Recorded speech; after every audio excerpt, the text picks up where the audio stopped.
하나님 말씀 먼저 보겠습니다. 출애굽기 14장 10절로 14절입니다. 출애굽기 14장 10절로 14절까지의 말씀 한 절씩 교독하기를 원합니다. 10절 제가 먼저 읽겠습니다. 바로가 가까이 올 때에 이스라엘 자손이 눈을 들어 본즉 애굽 사람들이 자기들 뒤에 이른지라. 이스라엘 자손이 심히 두려워하여 여호와께 부르짖고 그들이 또 모세에게 이르되 애굽에 매장지가 없어서 당신이 우리를 이끌어내어 이 광야에서 죽게 하느냐? 어찌하여 당신이 우리를 애굽에서 이끌어내어 우리에게 이같이 하느냐? 우리가 애굽에서 당신에게 이른 말이 이것이 아니냐? 이르기를 우리를 내버려 두라. 우리가 애굽 사람을 섬길 것이라 하지 아니하더냐? 애굽 사람을 섬기는 것이 광야에서 죽는 것보다 낫겠노라. 모세가 백성에게 이르되 너희는 두려워하지 말고 가만히 서서 여호와께서 오늘 너희를 위하여 행하시는 구원을 보라. 너희가 오늘 본 애굽 사람을 영원히 다시 보지 아니하리라. 함께 읽습니다. 여호와께서 너희를 위하여 싸우시리니 너희는 가만히 있을지니라. 아멘. 아멘. 코로나가 시작된 이후로 우리가 처음으로 이렇게 한자리에 모일 수 있는 기회를 하나님께서 오늘 허락해 주셨습니다. 아이들이 또 아프기도 하고 해서 함께하지 못한 성도님들이 더러 계십니다. 그래서 아쉬운 마음이 있지만 얼마 만에 우리가 함께 모였는지 정말 감격스럽고 감사한 날인데요. 우리 좀 주변에 있는 오랜만에 뵌 분들 얼굴 보면서 이렇게 인사합시다. 정말 보고 싶었습니다. 네.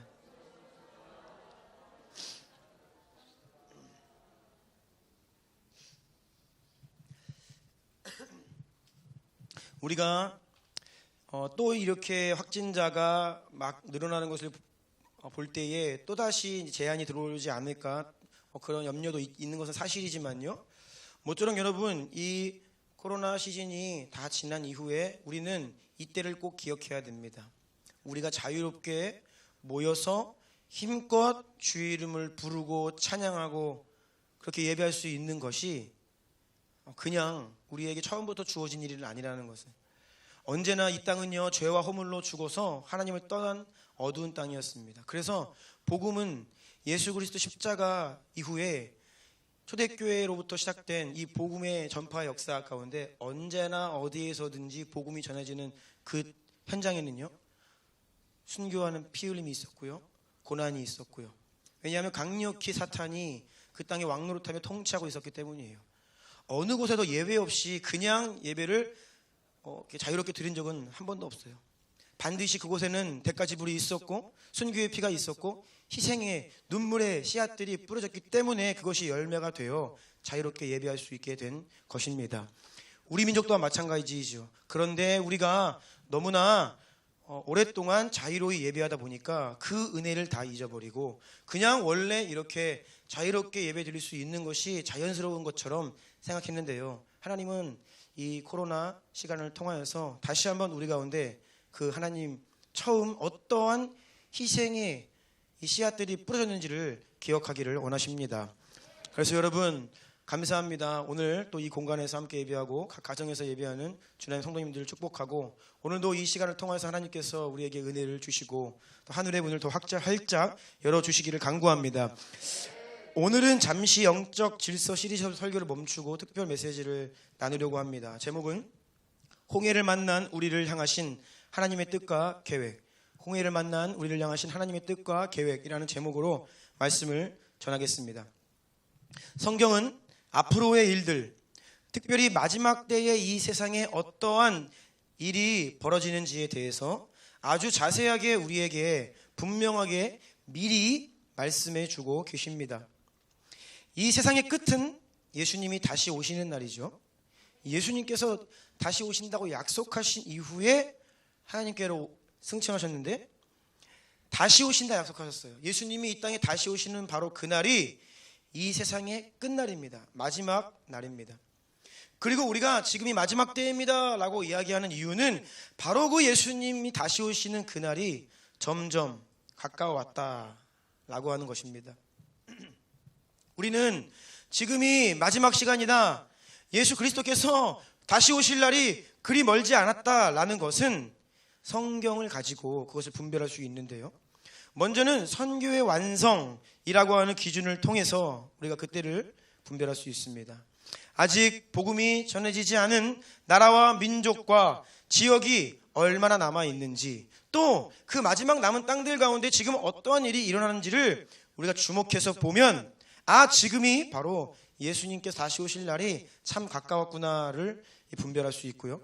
또 다른 한 측면에서는 세상에서 악한 영들의 활동이 얼마나 노골적으로 이들이 활동을 하는지, 어두움의 역사가 하나님을 대적하는 일들이 얼마나 명백하게 노골적으로 대낮에 행해지는지를 보면서, 아, 역시나 마지막 때가 왔구나라는 것을 분별할 수 있습니다.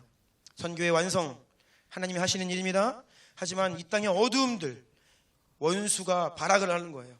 그런데 이 모든 상황을 분별하며 동시에 우리는 하나님께서 이 상황 가운데 교회와 성도들을 깨우시고 더 강력한 군대로 일으키시고 순결한 예수 그리스도를 맞이할 수 있는 신부로 준비시키신다는 사실을 우리는 깨어 분별해야 됩니다. 아멘.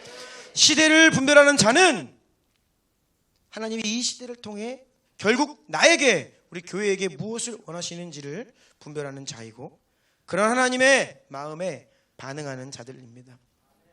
오늘 바로 그런 시간 되길 축복합니다. 마지막 때의 특징은 여러 가지가 있는데 그 중에 한 가지는 숨겨져 있던 것들이 드러나는 시간입니다. 가장 마지막 때 예수님이 다시 오시는 그날, 전 인류 한 사람도 예외 없이 모두가 어떤 자리에 서게 되냐, 바로 하나님의 심판대에 섭니다. 예수님은 심판주로 다시 오시기 때문에 모든 사람이 예외 없이 심판대 앞에 섭니다. 그런데 그 심판대 앞에 서면요, 낱낱이 모든 것이 다 드러나요. 숨길 수 없게 우리의 인생 전부가, 전 인류 역사상 행해졌던 모든 선한 일들과 악한 일들이 낱낱이 다 드러납니다. 우리가 우리의 인생을 하나님 앞에서 결산받게 되고요, 그날에는요, 그 어떤 것도 숨길 수 없는 날이 됩니다. 뿐만 아닙니다. 그 심판대 앞에 설 그날이 가까이 오면 올수록 하나님께서는 숨겨져 있던 일들을 드러내기 시작하세요. 영적인 실체들을 드러내기 시작하십니다. 그래서 그날로 향해 갈수록, 마지막 때로 향해 갈수록 빛과 어두움의 일이 더 명확히 구별되는 거예요. 명확히. 영적인 일들이잖아요. 영적인 일들은 사실 눈에 보이지 않습니다. 그런데 눈에 보이지 않는 영적 실체가 눈에 보이는 세상 가운데 명확히 보여져 알게 된다라는 것이죠. 하나님의 백성들, 세상과의 구별이 더욱더 명확해집니다. 여러분, 명확해집니다. 그리스도인들은 세상 밖에, 세상에 있는 사람들과 비슷한 존재가 아니에요. 아주 명확하게 구별되는 존재들이고, 그렇게 하나님은 우리를 부르셨습니다. 적그리스도, 계시록에 나와 있는 적그리스도 또한 처음에는 어떻게 활동하는지 아세요?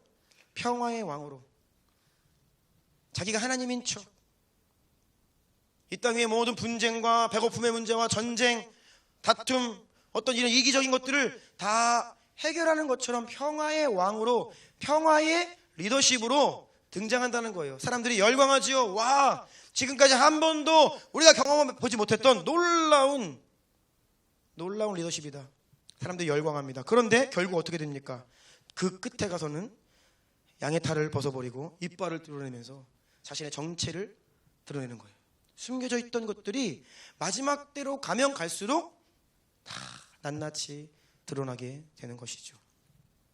여러분, 그때가 되면 정말 그때 우리는 이 편이냐 저 편이냐, 둘 중 하나만을 선택해야 됩니다. 두 마음을 품을 수 없고요, 이것도 저것도 할 수 없습니다.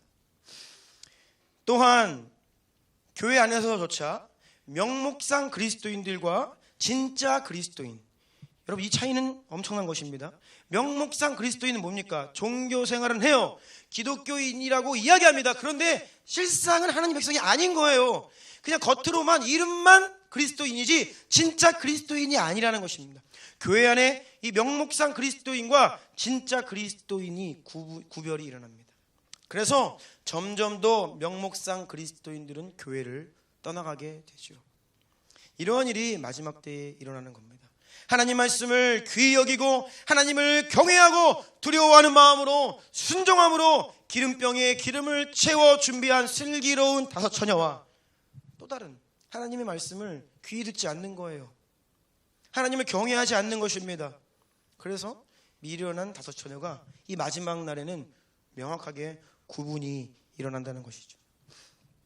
그리고 무엇보다 우리 각 사람 마음 가운데 있는 마음의 중심에 누구를 모시고 사느냐, 이것이 드러납니다.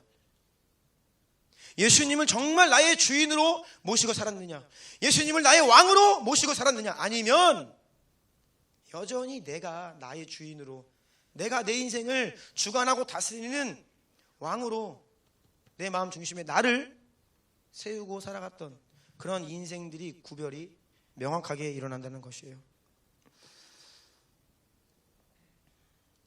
겉으로 보여지는 모습만으로 판단할 수 없었던 것들이 이제는 드러나기 시작하고 내면의 본질과 감추어졌던 영적 실체들이 조금씩 드러나기 시작한다. 이것이 바로 마지막 때, 우리가 지금 살아가고 있고 앞으로 살아가야 할 마지막 때 중에 마지막 때에 일어날 일들이라는 것이죠.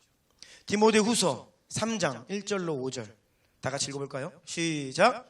너는 이것을 알라. 말세에 고통하는 때가 이르러 사람들이 자기를 사랑하며 돈을 사랑하며 자랑하며 교만하며 비방하며 부모를 거역하며 감사하지 아니하며 거룩하지 아니하며 무정하며 원통함을 풀지 아니하며 모함하며 절제하지 못하며 사나우며 선한 것을 좋아하지 아니하며 배신하며 조급하며 자만하며 쾌락을 사랑하기를 하나님 사랑하는 것보다 더하며 경건의 모양은 있으나 경건의 능력은 부인하니 이 같은 자들에게서 내가 돌아서라. 아멘. 이 말씀의 의미가 무엇입니까? 말세의 현상으로 나타나는 징조 19가지를 구체적으로 열거하고 있습니다. 마지막 때에 자기 사랑의 실체가 명확하게 드러난다는 거예요. 극대화된다는 것입니다. 이기주의, 나를 사랑하는 마음, 자기 영광. 사람들 안에 있던 이 죄로 인해 또 타락한 육체의 본성들, 그래서 무엇을 추구합니까? 사실 헛된 것을 추구하죠. 숨겨져 있던 사람들 안에 마음의 우상들이 명확하게 노골적으로 드러나는 것이 마지막 시대다라는 것입니다. 그래서 영적으로 매우 혼돈하고 고통스러운 시간입니다. 경건의 모양은 있지만 능력은 부인한다. 여러분, 이것이 바로 명목상 그리스도입니다. 모양은 있습니다. 행위는 있는 것처럼 보여요. 하지만 실제적인 능력은 없는 거예요. 하나님의 나라는 말에 있지 않고 능력이 있다. 아멘. 예. 더 이상 나는 그리스도인입니다, 나는 예수님 믿습니다, 여러분, 이런 말이 중요한 것이 아닙니다. 정말로 그 말 안에 실제적인 능력이 있느냐, 내가 그 말을 세상 가운데 능력으로 고백하며 살아내고 있느냐, 열매로 그것이 드러나고 있느냐, 이것이 중요하다는 것이에요. 여러분, 이러한 본질 위에 자신을 점검하고 세우시기를 축복합니다. 네. 그런데 이 마지막 때에 그 숨겨져 있던 일들이 드러난다고 했습니다. 악한 세력들이 이제 막 더 드러나서 활동을 하고요. 사람들 안에 숨겨져 있는 것들이 막 이제 드러나는 거예요, 겉으로. 그런데 이러한 일들을 허락하시는 하나님의 섭리와 의도가 있습니다. 무엇이냐? 먼저는 하나님이 악한 영들의 활동을 이렇게 수면 위로 올라오도록 허락하시는 이유는 무엇이냐? 그것들을 처리하시기 위함이에요. 원수의 정체를 드러내시고 그동안 이렇게 물밑에서 아주 비밀스럽게 활동하던 이 실체를 끄집어 올리시는 거예요. 그래서 명확하게 그들의 전략이 무엇이고 그들의 실체가 무엇인지를 밝히 드러나게 하심으로 그들을 정리하기 위해서. 그래서 가장 클라이막스에서 예수님이 오시는 거예요. 심판주로 오셔서, 그래 너희들 이리 와, 악한 영의 권세들을 다 묶어버리시고 그들을 멸하시는 그런 심판주로 주님께서 오신다는 것이죠.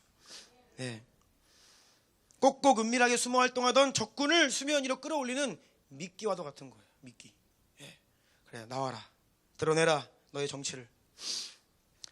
동시에 사람들 안에, 특별히 그리스도인들 안에 있던 숨어있던 것들도 다 드러나는 시간이에요. 몰랐는데 아니면 조금 잘 숨겨왔는데 드러나는 거예요. 나의 연약함, 나의 죄악들, 또 내 마음의 우상들. 왜 드러내십니까? 이것 또한 주님께서 처리하기 위해서 드러내시는 거예요.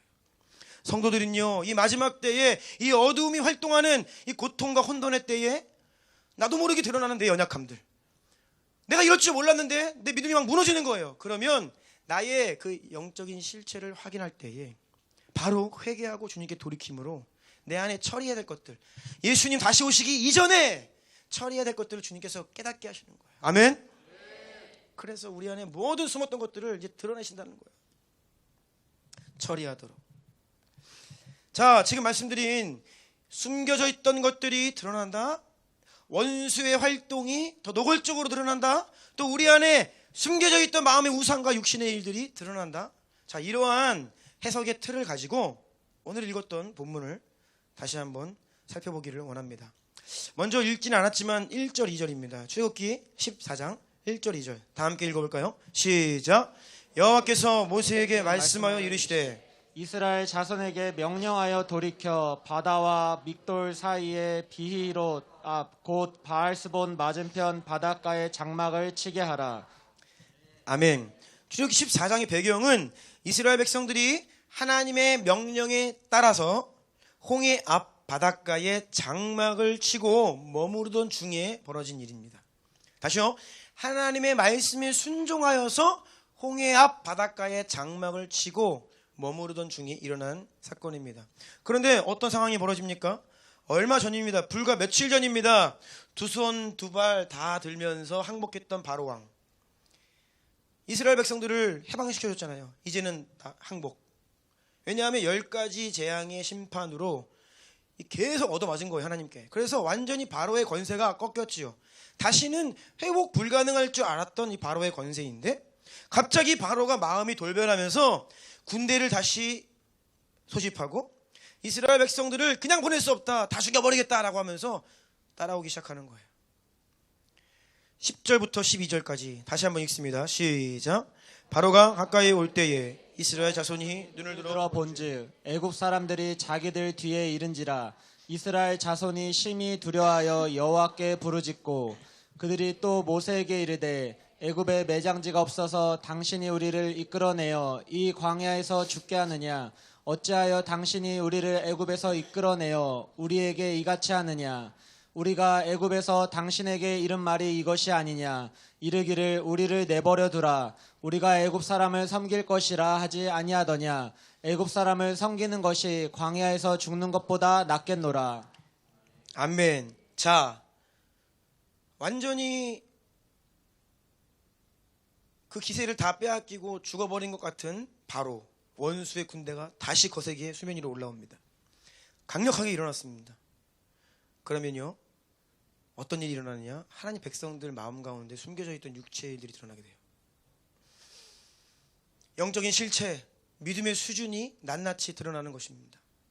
내면 깊은 곳에 숨겨져 있었던 일들, 두려움, 하나님에 대한 불신, 우상들. 우상이 무엇입니까? 내 뜻대로 되면 할렐루야, 내 뜻대로 안 되면 월망, 불평. 그러니까 여전히 하나님을 섬긴다고 하지만 내가 우상인 것이죠. 우리의 마음 깊숙한 곳에 있었던 이 욕심과 탐욕이 다시 올라온다는 거예요. 언제요? 원수가 다시 거세게 일어나면. 그런데 문제는 이 홍해가 하나님께서 명령하시는 곳이잖아요. 뒤로는 지금 홍해 바다로 완전히 가로막혀 있어요. 피할 데가 없습니다. 도망갈 데가 없는 거예요. 하나님이 왜 홍해를 등지게 하셨습니까? 막다른 골목, 절벽에 서게 하시는 거예요. 감당치 못할 상황, 우리가 감당하지 못할 그 상황의 수준만큼 우리 안에 숨은 것이 드러납니다. 내가 조금 해볼만 하면요, 그래도 여전히 내 안에 잠재되어 있는 숨기는 것도 있을 수 있어요. 그런데 정말로 우리가 극한 상황에 내몰릴수록 우리의 진짜 모습이 더 명백하게 드러납니다. 하나님께서는 이 일을 위해 홍해로 이스라엘 백성들을 인도하신 거예요. 다시 말씀드립니다. 하나님께서 왜 숨겨져 있던 것들을 드러내십니까? 그것들을 처리하기 위해 드러내신다라는 것이죠. 바로의 군대가 왜 다시 일어납니까? 이제는 완전히 바로 원수의 진영을 완전히 처리하시기 위해서 그 남아있던 군대까지도 다시 다 긁어 모아 수면 위로 올리시는 거예요. 홍해에서 그 바로의 군대가 완전히 수장되죠. 그리고 역사적으로 이때 정도를 기점으로 하여서 이집트의 국군이 완전히 기울게 됩니다.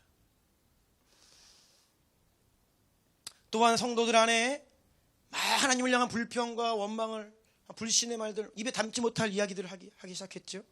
그러한 모습에 직면함으로 인하여서 다시 한번 하나님 앞에 겸손하게 회개하고 무릎 꿇고 돌아올 수 있는 기회, 정결한 그리스도의 신부 되기를 원하는 하나님의 마음인 줄로 믿습니다. 여러분, 성도들은 어떤 존재입니까? 세상에 수많은 사람들이 살아갑니다. 성도들이 있고 하나님을 모르는 사람들이 있어요. 차이점이 무엇이죠? 여러 가지 기준이 있지만 저는 이렇게 한마디로 표현하고 싶습니다.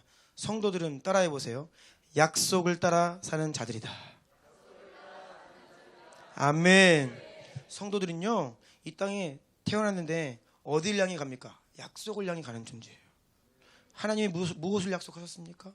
그 약속을 알고 그 약속을 붙들고 그 약속의 성취를 경험하며 또한 동시에 앞으로 이루어질 약속을 붙들고 달려가는 존재가 바로 성도들이죠. 그러면 하나님 모르는 세상 사람들은 어떤 사람들입니까? 각기 나름 가치 있다라고 여겨지는 것을 추구하며 살아갑니다. 세상에도 사람들이 가치 있다라고 여겨지는 것이 있어요. 어떤 자신의 생각과 지식과 배경과 성향에 따라서 이것이 가치 있는 인생이지, 사람은 이렇게 살아야지, 인류를 위해 이렇게 공헌해야지, 나름대로 가치 있는 목적, 목표를 정하고 그것을 추구하며 살아요. 그래서 하나님을 모르는 사람들은요, 시대의 가치에, 유행에 민감합니다. 시간이 지날수록, 시대가 변할수록 그 시대마다 중요하다라고 이야기하는 기준들이 많이 바뀌거든요. 제가 대학생 캠퍼스에 있을 때만 해도 사실 공무원이 그렇게 인기 있는 직업은 아니었어요. 제 주변에 공무원 시험 준비하는 친구들 거의 없었습니다. 있긴 있었지만 많지는 않았어요. 그런데 불과 한 20년 지났는데 지금은 경쟁률이 장난이 아니죠. 20년 새에 무엇이 가치 있는지 사람들 생각이 바뀌는 거예요. 그러면 그 기준이 바뀌면 사람들은 그것을 또 추구하며 살아갑니다. 많은 젊은이들이 그것을 위해 살아가죠. 여러분, 무엇을 추구하며 살고 있습니까? 무엇을 위해, 어디를 향해 달려가고 계십니까? 하나님의 약속을 향해, 약속의 땅을 향해 나아가는 그 여정은 결코 쉽지 않은 길이다라고 지난주에 말씀을 드렸죠. 어려운 길이고 험난한 길입니다. 주님은 생명으로 인도하는 문은 좁고 협착하여 찾는 이가 적다라고 분명히 말씀하셨습니다. 그것은 너희가 약속을 향해 가는 길, 생명으로 나아가는 길은 어렵고 힘든 십자가의 길이다라고 분명히 말씀하셨습니다. 오히려 멸망으로 인도하는 문, 우리를 멸망으로 인도하는 문은 넓고 편하고 쉬운 길이에요.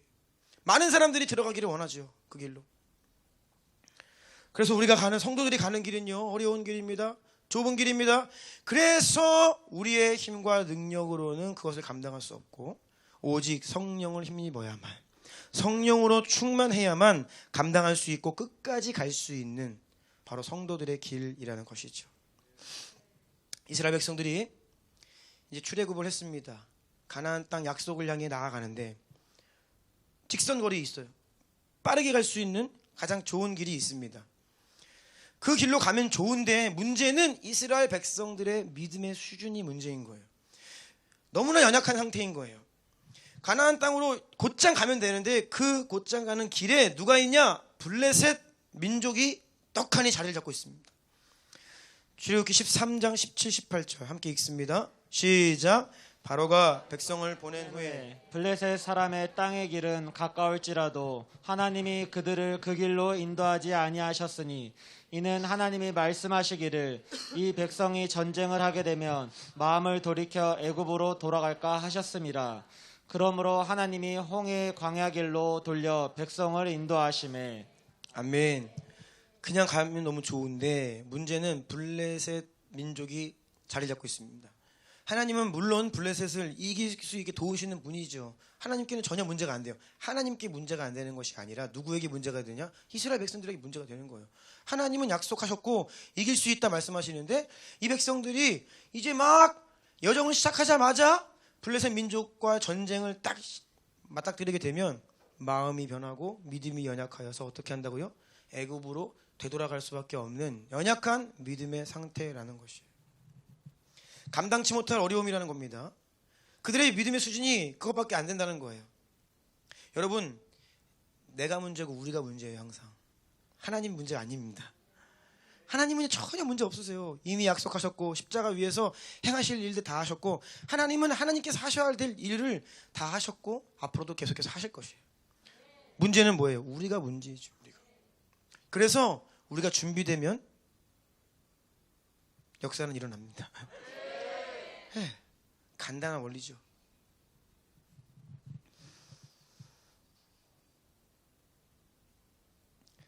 우리가 연약하기 때문에 우리는 곧장 가나안 땅으로 돌아가지 못하고 과정이 필요한 겁니다. 때로는 더 먼 길로 돌아가야만 합니다. 어쩌면 우리는 반드시 홍해 앞에 서야만 합니다. 그러한 불가능한 상황, 홍해 바다가 가로막고 있고 원수가 나를 죽이겠다라고 다가오는 그러한 상황 가운데 우리가 들어가야만 내 진짜 믿음의 수준에 직면하게 된다는 것이죠. 때로는 물 없는 길도 가봐야 합니다. 배도 고프고 여러 가지 시험들도 통과해야 합니다. 그래서 하나님께로 가는 길, 철로역정, 약속을 땅으로 나아가는 길은요, 참 많은 과정이 있고요. 믿음의 이 시련과 훈련의 과정들이 필요한 것이죠. 이러한 관점으로 우리의 인생을 조명해 보기를 원합니다. 이러한 관점으로 오늘날 이 시대를 조명해 보기를 원합니다. 우리가 겪는 고통, 우리가 때로 만나는 이해 안 되는 상황들, 하나님이 가라 하셔서 홍해에 장막을 쳤는데 하나님이 나를 죽이려 하셔? 이게 무슨 일이야? 이해가 안 되죠. 우리가 만나는 고통의 일들은 사실 하나님, 우리를 향한 하나님의 배려이고 자비라는 거예요. 너희 그냥 가면 다 포기한다. 너희 그래 네가 원하는 그 빠른 길이 있지? 그걸로 내가 인도해볼까? 그러면 너 분명히 나 원망하고 또 뒤로 돌아간다. 내가 너를 알기 때문에, 너의 마음을 알기 때문에, 너의 믿음의 수준을 알기 때문에 내가 너를 위해 이 길로 인도한다라고 주님은 홍해로 우리를 인도하시는데, 우리는 그것을 알지 못하고 그냥 하나님을 원망하거나 좌절하거나 무너질 때가 너무나 많다는 것이에요. 작년 1월 우리 국내에서 코로나 환자가 처음 발생했습니다. 그때만 해도 누구도 이렇게 일이 심각해질 줄은 몰랐습니다. 1월엔. 작년 3월에 정부로부터 한국에 있는 모든 교회들에게 지침이 내려왔죠. 온라인 예배를 드리십시오라고 지침이 내려왔습니다. 그때를 저도 기억합니다. 한 주만, 아니면 한 2주 정도 그렇게 드리면 끝날 줄 알았어요. 우리는 코로나라는 것을 한 번도 경험해 본 적이 없고 이게 뭔지 몰랐어요. 이렇게 장기화될 것은 아무도 몰랐습니다. 호주를 다녀왔는데 한 달, 2달 지속이 되는 거예요. 그때까지만 해도 몇 달 가다가 한 뭐 여름 지나고 뭐 뜨거운 여름이 오면 조금 사그라들겠지, 다 그렇게 예상을 했죠. 그런데 전 세계적인 팬데믹으로 또 이것이 장기화되면서 우리가 지금 1년 거의 7개월째를 맞이하고 있습니다.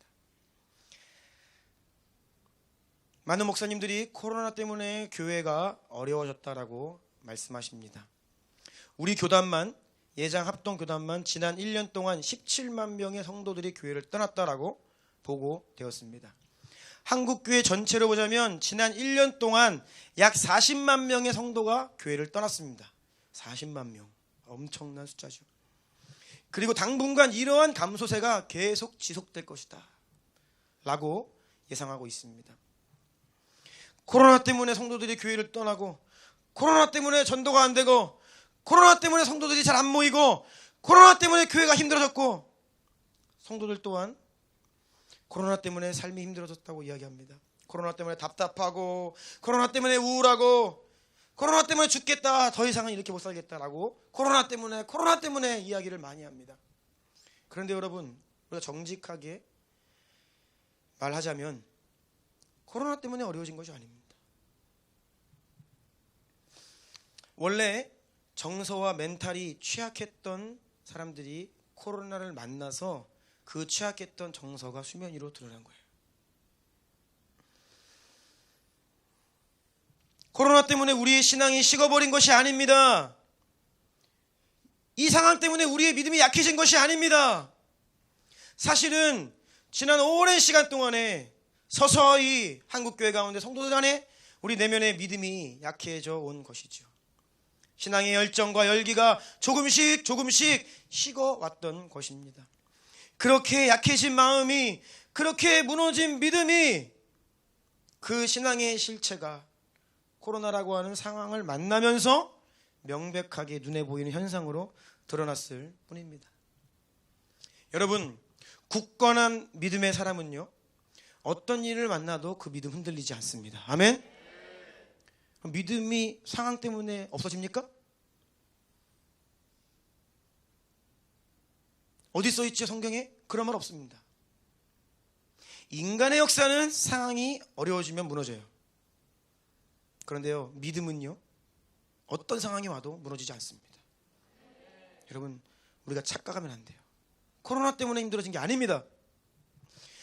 주님을 뜨겁게 사랑하고 예배에 대한 갈망이 있던 성도들은요, 이러한 제한 속에서 오히려 그 갈망이 더 일어났어요. 모이지 못하게 하니까 더 가고 싶고, 더 예배하고 싶고, 하나님 빨리 이 상황이 지났으면 좋겠어요, 자유롭게 마음껏 주님을 예배하고 싶어요 라고 하는 갈망이 오히려 그 마음에서 더 일어났다라는 것이죠. 영적으로 깨어있는 사람들은요, 지난 1년 7개월을 지나면서 어떻게 반응했냐? 와, 혼돈의 때구나, 위기의 때가 왔구나, 지금이 마지막 시대이구나, 내가 정신을 차려야겠구나, 더 마음을 강하게 먹어야겠구나, 더 주님을 부르짖어야겠구나, 더 주님 앞에 머물러야겠구나, 그렇지 않으면 안 되겠구나 라고 하는 위기의식을 가지고 깨어 주님을 더 찾게 되었다라는 것이죠. 본래 지난 기독교 역사 가운데 진정한 교회와 성도들은요, 위기 가운데 더 강력해졌습니다. 원래 교회는요, 핍박 가운데 성장했어요. 오히려 풍요롭고 평화롭고 방해가 없을 때 나태해지고 그러면서 무너지죠. 반대입니다, 반대. 신앙은요, 어려운 상황과 환경을 만나면 더 강력해지게 되어 있습니다. 아멘. 그러니까 코로나 때문에 아니에요, 여러분. 이 상황이 본래 우리 안에 있던, 숨겨져 있던 실체들을 드러냈을 뿐입니다. 큰 파도가 치기 시작하는 것을 보십시오. 우리가 배 안에 타고 있어요. 파도가 막 일렁이기 시작합니다. 엄청난 파도가 몰려옵니다. 그것을 만약에 본다라고 하면, 깨어 본다라고 하면 어떻게 해요? 안전벨트 메고 살 준비를 하는 거예요. 살 준비를 합니다. 오히려 위기가 오면요, 진짜 성도들은요, 와, 장난이 아니구나, 정말 마지막 때가 되었구나, 우리가 이 위기를 통과하려면 어떻게 해야 될까? 준비하는 거예요. 단단히 허리띠 붙들어 매고 주님 붙들고 말씀을 의지하며 주의 이름 부르며 나아가는 것이죠.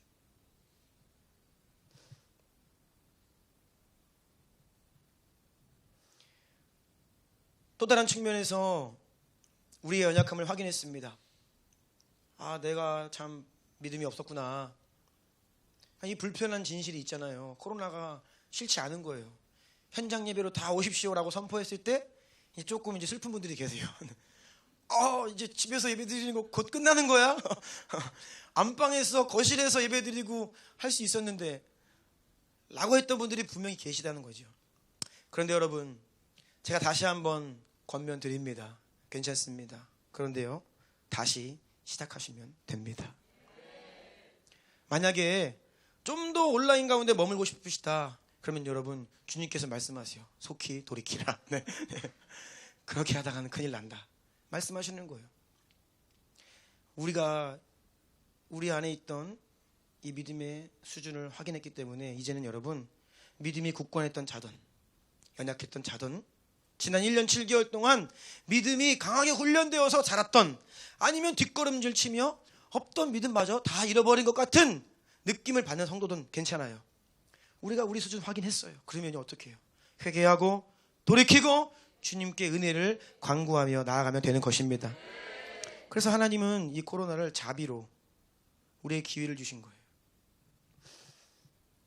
우리는 너무나 풍요로운 시대를 살고 있죠. 지난 금요일 백전사님 말씀처럼 우리는 너무나 풍요로운 시대를 살고 있어요. 그래서 하나님은요, 이러한 위기를 만나서 좀 버릴 것들은 버리고 포기할 것 포기하고 내려놓을 것 내려놓으라 말씀하고 계시고요. 이제는 조금 불편한 것들을 감수해야 한다라고 또한 알려주고 계시는 것이죠. 당장에 우리가 홍해만 바라보고 있으면요, 그것이 위기다, 이해 안 된다, 절망할 수 있습니다. 하지만 그 배후의 하나님의 의중을 깨달으면 우리를 향한 하나님의 자비이고 은혜라는 것을 단번에 알 수 있습니다. 곧장 마지막 때로 들어가잖아요. 곧장 마지막 때의 대환란으로 들어가잖아요.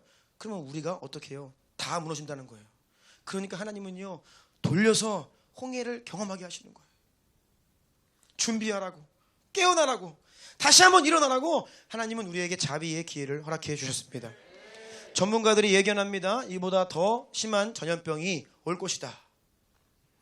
여러분, 더 강력한 것이 전 세계를 다시 한번 뒤덮을 때에 우리는 힌트를 얻었어요. 교회가 어떤 방식으로 마녀 사냥을 당하고, 교회가 어떤 방식으로 사람들에게 비난을 받고 공격을 당하는지. 이 수위가 높여지면요, 정말로 우리가 사회생활이 힘들어질 수 있습니다. 지금 믿지 않는 분들 마음 가운데 교회 이기적인 집단, 이게 딱 프레임 속에 이미 형성이 되어 있습니다. 하나님은 알려주시는 거예요. 너희가 앞으로 더 심한 고통을 겪게 될 것이다. 더 힘든 환경으로 둘러싸이게 될 것이다 라고 코로나를 통해 말씀해 주신 거예요. 너무나 자비롭으시죠. 감사합니다, 주님.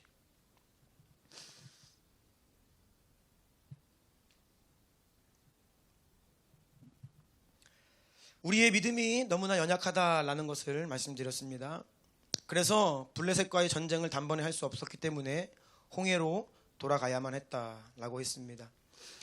여러분, 강한 믿음의 용사로 거듭나시기를 축복합니다. 여러분, 하나님의 군대로 일어나기를 축복합니다. 이것이 바로 우리의 정체성입니다. 아멘. 정체성이 중요한데요. 자, 출애굽기 12장 40절 41절 다 함께 읽을까요? 시작.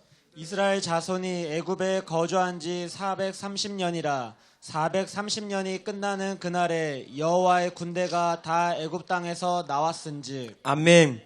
이 말씀 여러분 주목하십시오. 430년의 노예 생활이 끝나고 이제 막 해방되었습니다.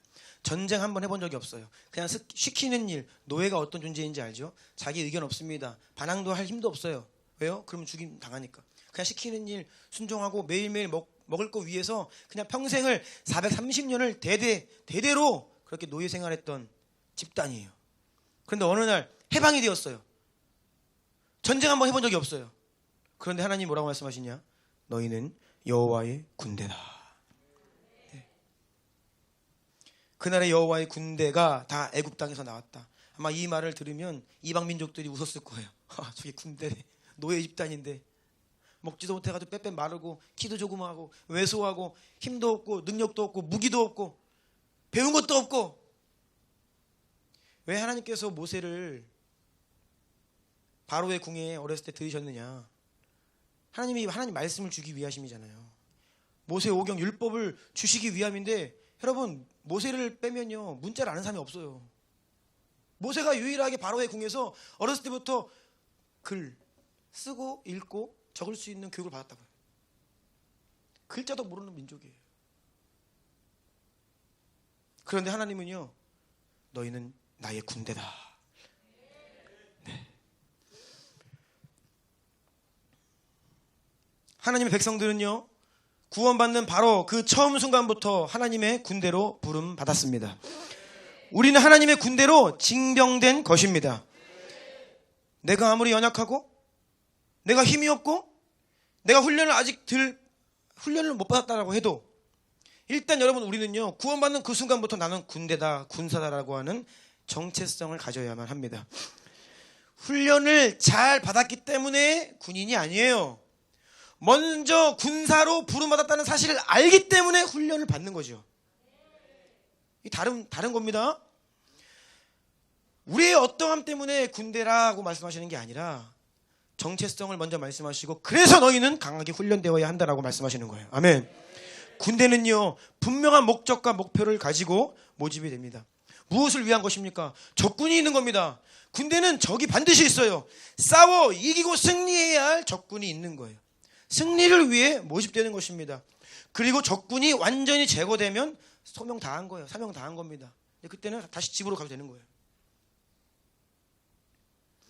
성도가 군대로 부르심을 받았다는 것은 우리가 싸워 이겨야만 하는 적군이 존재한다라는 것을 말하고 있습니다. 그런데 오늘날 성도들 가운데 내가 하나님의 군인이야, 우리는 군대야 라고 하는 정체성이 너무나 희미해졌다는 것이죠. 이 군인이라고 하는 정체성이 희미해진 것은 또한 적군의 존재를 잘 인식하지 못하고 있다라는 것입니다.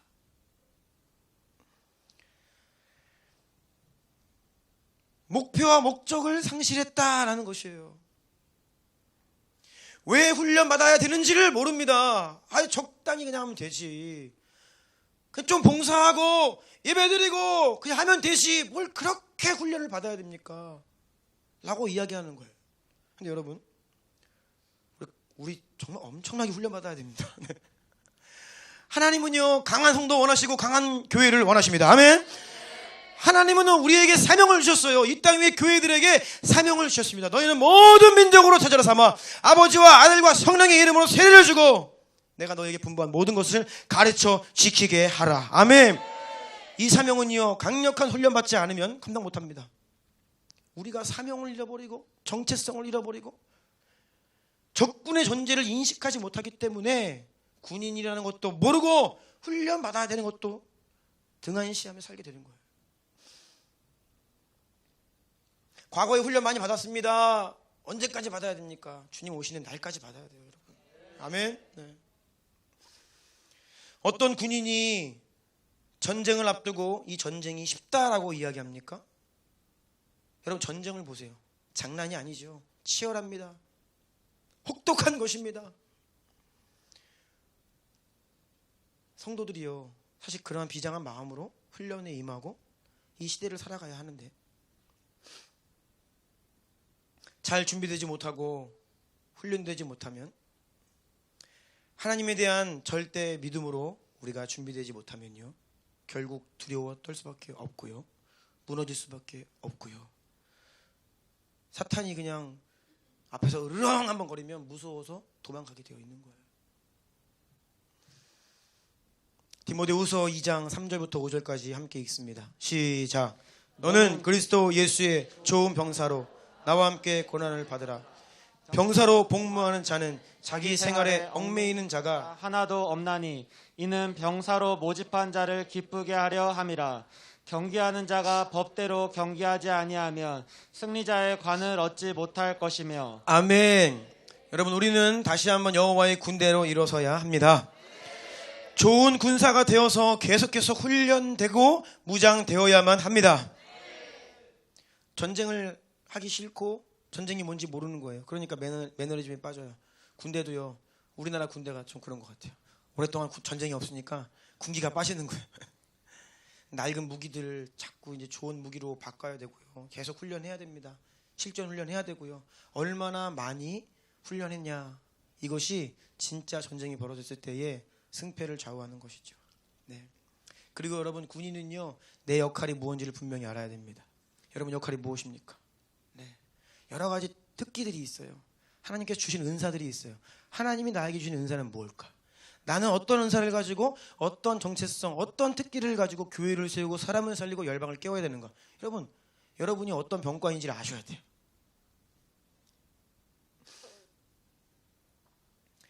하나님께서 우리를 군대라고 말씀하실 때, 여러분, 우리가 육신적으로 인본주의적으로 이것을 이해하면 안 됩니다. 그것은 무엇이냐? 자꾸 육신의 눈으로 나를 보는 거예요. 내가 이렇게 연약한데 무슨 군대야? 난 아무것도 할 수 없어. 나는 군사가 아니야. 하나님은 여러분의 어떠함 때문에 군사라 말씀하시는 것이 아니라 그냥 여러분에게 먼저는 군대라는 것을 일깨워 주시는 거예요. 아멘. 믿음은 나의 어떠함에 근거하는 것이 아닙니다. 내 능력이 아닙니다. 내가 무엇을 잘할 수 있느냐에 근거한 것이 믿음이 아니에요. 믿음은요, 그것과 상관없이 하나님이 나를 뭐라고 불러주시느냐. 아멘. 가슴에 손 한번 얹어보세요. 따라해보세요. 나는 군대다. 나는 군사다. 아멘. 예, 그것이 믿음입니다. 여러분의 믿음의 수준 괜찮습니다. 상관없어요. 모든 구원받은 하나님 백성들을 향하여 하나님은 너희는 나의 군사다, 군대다라고 말씀하고 계십니다. 믿음으로 반응하십시오. 네, 더 이상 나는 아무것도 아니야 라고 하는 믿음 없는 인간적인 말을 해서는 안 되겠습니다. 21절과 22절입니다. 출애굽기 14장. 네, 한 가지만 더 나누겠습니다. 시작. 모세가 바다 위로 손을 내밀매 여호와께서 큰 동풍이 밤새도록 바닷물을 물러나게 하시니 물이 갈라져 바다가 마른 땅이 된지라. 이스라엘 자손이 바다 가운데를 육지로 걸어가고 물은 그들의 좌우에 벽이 되니. 아멘. 자, 홍해 앞에 가로막혔죠. 위기입니다. 어려운 상황입니다. 그런데 하나님께서는 어떻게 하라고 하십니까? 바다가 갈라지고 마른 땅이 될 때까지 기다려라 말씀하셨어요. 그래서 밤새 이 바닷물이 물러가면서 갈라졌고요. 그리고 하나님이 그 마른 바람을 불게 하셔서 마른 땅이 되게 하셨다는 거예요. 여러분, 본래 물속에 잠겨있던 바다 안의 땅은요 축축하지요. 질퍽거리죠. 그런데 마른 땅을 건너게 하신다라고 말씀하시는 거예요. 이것은요 갈라지고 말리우시면 건너가라는 말씀입니다. 이것이 요단강을 건널 때와 홍해가 다른 점입니다. 홍해는 기다리라, 갈라지고 마르면 건너라 하셨습니다.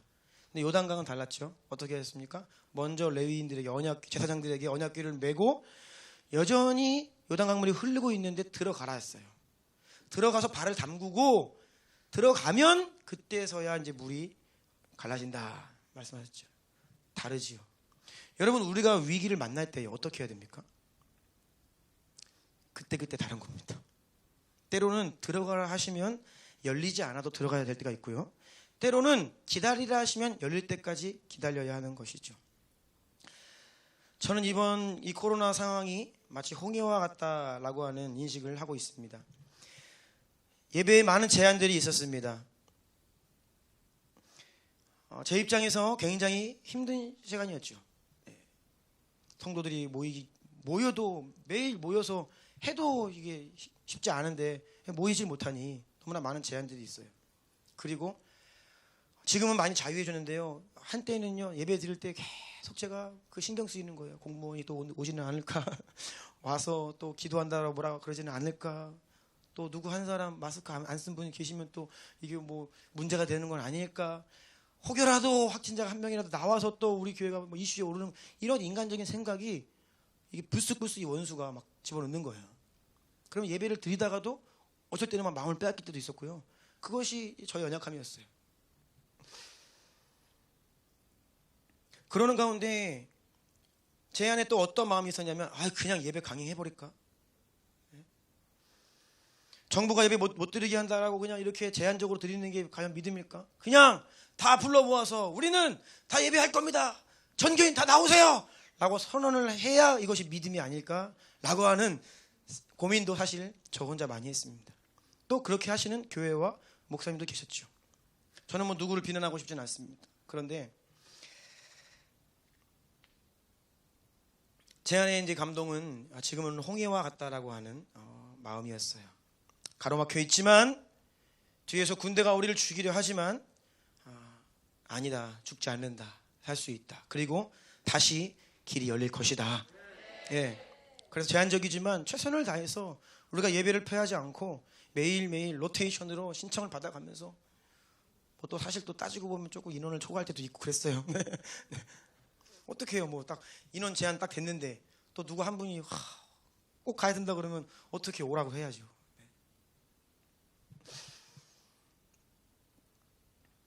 오랜 시간이었지만 때가 되어서 홍해가 갈라졌습니다. 그래서 오늘 이렇게 모일 수 있는 것이죠. 아멘. 예. 하나님이 이제 마른 땅이 되게 하시는 거예요. 그러면 여러분 이제는 어떻게 해야 됩니까? 그동안에는 막혀 있었어요. 뭐 두려워했고 때로는 육신의 말도 했고 불평도 했고 또 그 상황이 나쁘지만은 않은 성도들도 계신 것은 사실이에요. 그런데 이제는 홍해가 열렸습니다. 어떻게 해야 됩니까? 같이 건너야 됩니다. 이제는 다른 마음을 품을 수가 없습니다. 아멘. 그것이 사는 길이에요. 여러분, 우리가 다시 모여 예배할 이 시간을 위해서 지난 1년 반 넘게 기름을 준비했어요. 계속 불을 지펴왔습니다. 하나님 우리에게 주신 이 예배의 불, 성령의 불이 꺼지지 않도록 계속해서 우리는 그 불을 유지하기 위해 하나님께 은혜를 간구하고 예배를 지속해 왔지요. 이제 새로운 시대가 밝아오고 있고요. 이 포스트 코로나 새 시대, 사람들의 마음이 바뀌었습니다. 사람들의 생각이 바뀌었어요. 사람들의 가치관이 이전과 이후로 완전히 바뀐 새로운 시대입니다. 이 새 시대에 우리를 새 부대 되게 하셔서 놀랍게 사용하실 것입니다. 여러분 기대하십시오. 믿음의 말을 하십시오. 여러분 자신과 여러분의 가정과 인생과 이 교회를 향해 계속해서 믿음으로 예언적으로 선포하십시오. 우리는 이 마지막 때에 주의 사명 능히 감당할 것입니다. 그리고 약속을 붙들고 약속의 땅으로 나아갈 것이에요.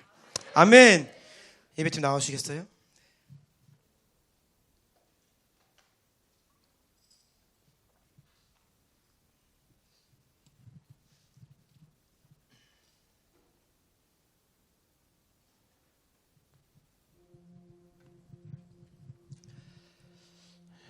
여러분, 오늘까지가 어떻게 보면 어제까지가 우리의 마지노선입니다.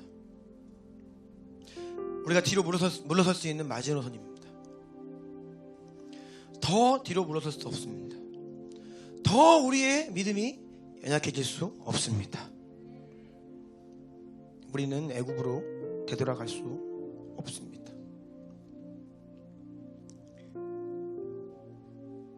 공의 앞에서 많은 사람들이 육신의 말을 했지만 주님께서 다 육신의 말을 하던 애굽으로 돌아가겠다 이야기하던 상관없이 다 모든 백성들 홍해 건너게 하시고요. 건넌 이후에 만나를 주시고요. 구름 기둥 불 기둥으로 인도하십니다. 여러분 다시 한번 주님 앞에 우리의 마음을 드리며 나아가야겠습니다.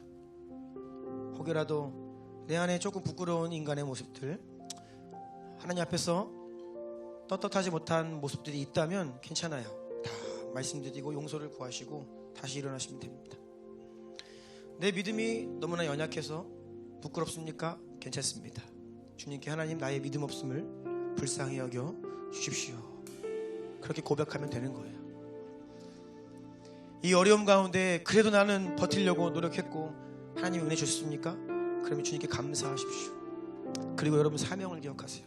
나에게 이 어려운 시즌에 은혜를 주신 것은 나 한 사람 그냥 하나님 앞에 잘 살라는 것이 아니라 교회 세우고 힘들고 뒤처진 영혼들 챙기고 주님 나라 함께 가라고 우리에게 주신 은혜인 줄로 믿습니다. 우리 한번 주님께 오늘 이렇게 함께 모여 예배드리게 하신 주님 감사의 고백을 드렸으면 좋겠고요. 그리고 각자 이 시간을 통하여 우리 안에 숨겨져 있던 영적인 실체들을 다 드러내신 하나님 앞에 우리의 모습을 되돌아보면서 회개하고 다시 결단하고 돌이키고 다시 한번 주님께로 일어서는 그런 믿음의 기도를 드렸으면 좋겠습니다. 우리 주의 이름 한번 부르고 기도합니다. 주여!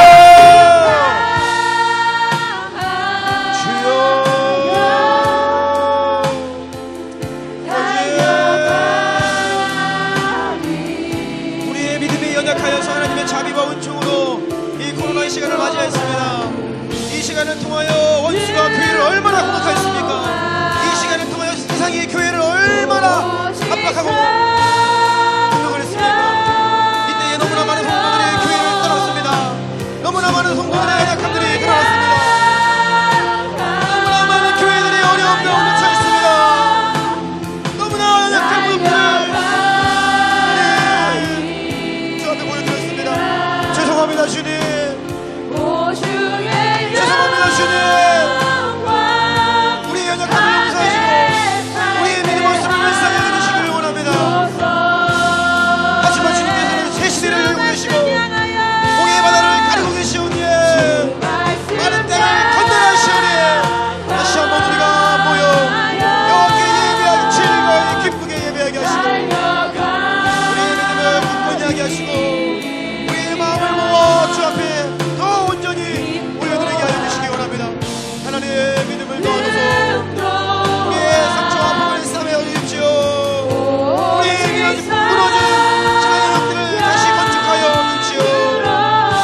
다시 한번 기도하기를 원합니다. 상황 때문에 여러 가지 힘들 것이 분명히 있습니다.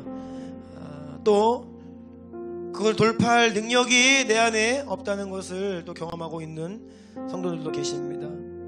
이 시간 한번 믿음으로 기도하는 것은 상황과 상관없이, 나의 어떠함과 상관없이 내가 하나님 백성으로, 군대로 주님을 따를 것입니다. 군대 장관이신 예수 그리스도께서 나를 인도하시고 나를 훈련하시고 이끄시오니 나는 반드시 승리할 것입니다. 어떤 그런 믿음의 말을 했으면 좋겠습니다. 상황 때문에 여러분이 했던 육신의 말들을 다 회개하십시오. 주님으로 인해 믿음의 말을 하시기를 바랍니다. 나의 무능함과 반복되는 모습들 때문에 좌절하고 계십니까? 육신의 말을 그치시고 믿음의 말을 하시기를 바랍니다. 여러분의 인생을 향해 선포하세요. 우리 인생은요, 나 때문에, 나의 능 때문에, 상황이 좋아서가 아니라 만군의 여호와 하나님으로 인하여 우리가 약속의 땅으로 나아갈 것입니다. 그런 믿음의 고백을 각자 여러분의 인생을 향해 선포하기를 원합니다. 주의 이름으로 기도합니다. 주여, 주여,